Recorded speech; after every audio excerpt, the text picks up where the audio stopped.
السلام علیکم ناظرین، اس ایپیسوڈ کے شروعات میں ہم دیکھتے ہیں سوغوت میں فلاویوس آگے بڑھ رہا ہے۔ آگے بڑھتے بڑھتے وہ ایک گھر کو دیکھ کے رک جاتا ہے۔ وہ ٹوکری میں سے تیر کمان بھی نکال لیتا ہے۔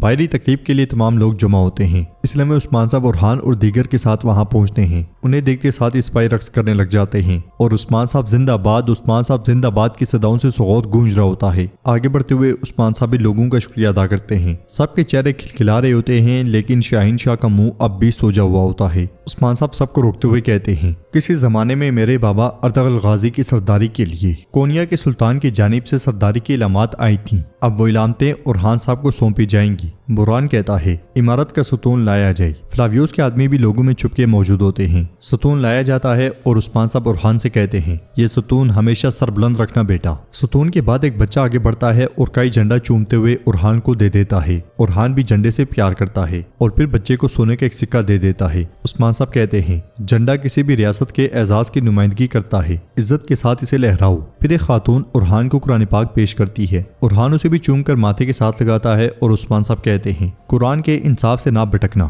اس کے راستے سے نہ ہٹنا بیٹے۔ پھر نعرے بجائے جاتے ہیں اور عثمان صاحب کہتے ہیں، جنگ کے میدان میں بھی نعرے کی آوازیں گونجیں، سپاہیوں کی آوازیں اللہ اللہ کی صداؤں سے گونجیں۔ پھر اورحان کے لیے ایک گھوڑا لایا جاتا ہے اور عثمان صاحب کہتے ہیں، ہماری قسمت میں لکھی گئی فتح گھوڑے کی پیٹھ سے گزر کر آتی ہے، فتوحات تمہیں مبارک ہوں اورحان۔ یہ سن کے سب آمین کہتے ہیں۔ عثمان صاحب مزید کہتے ہیں، ہماری روایت یہی ہے کہ سرداری ان نشانیوں کے ساتھ ہے۔ اب ان کے نئے مالک اورحان سردار ہیں۔ جیسا کہ آپ جانتے ہیں کہ حکمران سونے کا تاج پہنتے ہیں، لیکن میں نے اپنے کفن کو اپنے سر کا تاج بنایا ہے۔ بیٹا تم بھی اس روایت کو جاری رکھنا۔ یہ کہتے ساتھ ہی عثمان صاحب سفید پگڑی اورحان کو پہنا دیتے ہیں۔ یہ منظر دیکھتے ہوئے علاؤالدین بہت خوش ہوتا ہے۔ عثمان صاحب مزید کہتے ہیں، ہر کوئی جان لے کہ اب اورحان عثمان سردار کی جگہ پر ہے۔ جو عثمان ہے وہی اورحان ہے، بلکہ اس سے بڑھ کر ہے۔ یہ سنتے ساتھ ہی سپاہی اورحان صاحب زندہ باد، اورحان سردار زندہ باد کے نعرے بلند کرتے ہیں۔ یہ نعرے لگوانے والا شاہین شاہ کے ساتھ کھڑا اس کا بیٹا یگید ہوتا ہے۔ پھر اورحان کہتا ہے، کئی کے بہادروں اور بہنوں، میرے دادا ارطغرل، میرے والد عثمان کے ساتھیوں، رفقاؤ، امانت بڑی ہے، بوجھ باری ہے، راستہ طویل ہے، وقت کم ہے اور فریضہ مشکل ہے۔ 1000 سال سے اپنی ریاستوں کے ساتھ قائم اوغوز کو انہوں نے بے ریاست کر دیا۔ وہ ہمیں بے وطن اور بے گھر کرنا چاہتے ہیں۔ یہاں سے ان سب کو میرا وعدہ ہے، ترک ریاست کے بغیر نہیں رہ سکتا، بے وطن نہیں رہ سکتا، اذان کے بغیر نہیں رہ سکتا۔ اللہ اکبر۔ جب تمام ریاستیں الخانیوں کے سامنے جھک رہی ہیں تو ترک کا آخری قلعہ کئی ہے، آخری جہاد کل ہے۔ یہ سنتے ساتھ ہی لوگ پھر سے اورحان سردار زندہ باد، اورحان سردار زندہ باد کے نعرے بلند کرتے ہیں۔ پھر علاؤالدین آگے بڑھتا ہے اور کہتا ہے، بسم اللہ الرحمن الرحیم۔ وہ قرآن پاک کی تلاوت کرتا ہے جس کی آیات کا ترجمہ یہ ہے، اللہ کی مدد اور جلد ملنے والی فتح، اور مومنوں کو خوشخبری سنا دو، خیر کی فتح کے لیے، شر کو ختم کرنے، ہماری فتوحات کے تسلسل کے لیے، اللہ کی رضا کے لیے، الفاتحہ۔ سب ہاتھ اٹھا کے دعا مانگتے ہیں۔ فلاویوس گھر کی کھڑکی سے سارا منظر دیکھ رہا ہوتا ہے۔ دعا کے بعد بھیڑ کا صدقہ دیا جاتا ہے۔ یہ منظر دیکھتے ساتھ ہی عثمان صاحب اس لمحے کو یاد کرتے ہیں جب خواب میں انہوں نے اورحان کو قربان کیا تھا۔ پھر ایک معزز حافظ صاحب آگے بڑھتے ہیں اور سورہ صف کی تلاوت کرتے ہیں، اعوذ باللہ من الشیطان الرجیم، بسم اللہ الرحمن الرحیم۔ اے ایمان والو، کیا میں تمہیں ایسی تجارت بتاؤں جو تمہیں دردناک عذاب سے نجات دے؟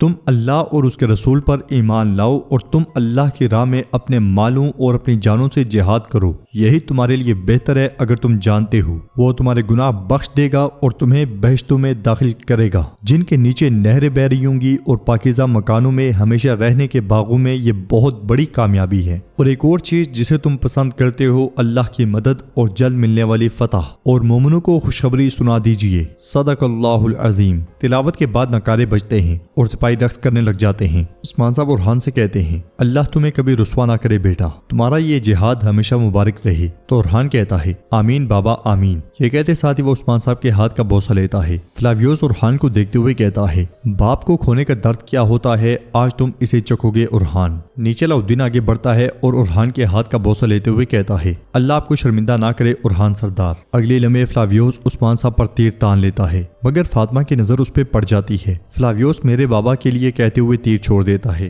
فاطمہ کہتی ہے، حملہ ہوا ہے بابا۔ یہ کہتے ہوئے وہ عثمان صاحب کے سامنے آ جاتی ہے اور تیر فاطمہ کو جا لگتا ہے۔ یہ دیکھ کر فلاویوس کی بھی آنکھیں کھلی کی کھلی رہ جاتی ہیں۔ علاؤالدین چلاتے ہوئے کہتا ہے ڈہالیں ڈہالیں۔ اس لمحے فلاویوس کے سپاہی وہاں سے نکلتے ہیں اور حملہ کر دیتے ہیں، مگر یگید، توران اور دیگر ان پہ ٹوٹ پڑتے ہیں۔ سب فاطمہ سے اس کا حال احوال پوچھ رہے ہوتے ہیں کہ اورحان کی نظر اس گھر پہ پڑ جاتی ہے۔ وہ چلاتے ہوئے کہتا ہے وہ اس گھر کے اندر ہے، پکڑو اسے۔ یہ سنتے ساتھ ہی سپاہی دوڑ پڑتے ہیں۔ فلاویوس ایک دم سے کھڑکی بند کرتا ہے اور بھاگ پڑتا ہے۔ نیچے علاؤالدین چلاتے ہوئے کہتا ہے فوراً حکیم کو بلاؤ جلدی۔ ادھر گھر سے اترنے کے بعد فلاویوس گلیوں میں بھاگ رہا ہوتا ہے۔ وہ بھاگتے ہوئے راستے میں رکاوٹیں بھی گراتا جاتا ہے۔ توران سپاہیوں کے ساتھ اس کے پیچھے بھاگ رہا ہوتا ہے۔ فلاویوس گلی میں ایک شخص کو لیٹے ہوئے دیکھ کر اس کی جانب بڑھتا ہے، مگر توران جب سپاہیوں کے ساتھ وہاں پہنچتا ہے تو رک جاتا ہے۔ فلاویوس بھاگ چکا ہوتا ہے۔ توران اس شخص کو اٹھاتے ہوئے کہتا ہے اٹھو اٹھو، اگر ایک بھی غلط قدم اٹھایا تو مرو گے۔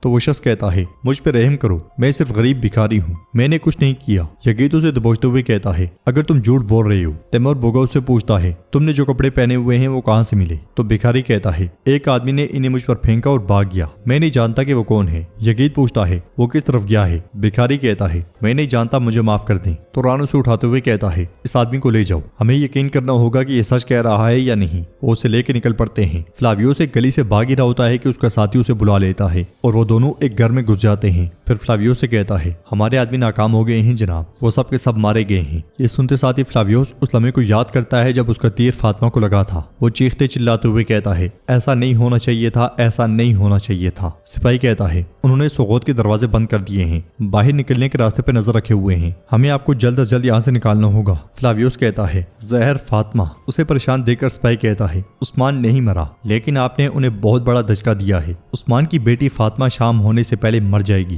مگر فلاویوس بہت ہی زیادہ پریشان دکھائی دیتا ہے اور کہتا ہے فاطمہ کیا وہ جانتے ہیں کہ اسے زہر دیا گیا ہے؟ یہ کہتے ساتھ وہ کپڑوں میں سے بوتل نکال لیتا ہے۔ ادھر فاطمہ کے پاس عثمان صاحب کھڑے ہوتے ہیں اور اس سے کہتے ہیں آہ میری بیٹی تم نے کیا کیا؟ تو فاطمہ کہتی ہے بابا یہ چھوٹا سا زخم میرا کیا بگاڑ سکتا ہے، ایسے نہ دیکھیں۔ عثمان صاحب کہتے ہیں دیکھو بچوں کو باپ کی ڈھال نہیں بننا چاہیے بیٹی، آئندہ ایسا مت کرنا۔